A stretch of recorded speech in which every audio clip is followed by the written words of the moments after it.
serio. Yana o'sha karislaringni eshitib o'tiribsanmi? Joniga tegmadimi? Bitta esma eslaring. Mayli, men o'zim xohlagan narsani eshitsam, bu vashiyati Blackpink. Qizlar, qaranglar, men bugun Blackpink albomini sotib oldim. K-pop eshitmasding, Nurayxon? Nima deyapsan? Vashita mani biyasim Jenny. Ha, yaxshi o'tiribsanmi? Ne ochib taqolding? To'rko'zlarga o'xshab. Ha, bumi? Taqib ko'rdim, yarashdi, oldim. Ha, o'zi odamlar ko'zi yaxshi ko'rsa ham ochib taqoladigan bo'lib qopti.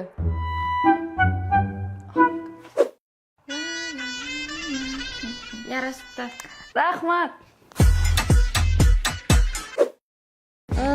Bir ikkita rezinkasini almashtirishga borishim kerak yana. Rayhon, iltimos, faqat bir iltimos. Rayhon, yo'q, tinchlan, Rayhon, yo'q. Videoni shunaqa orqalidan повторять qiladigan o'rtog'ingizga borib qo'yinglar.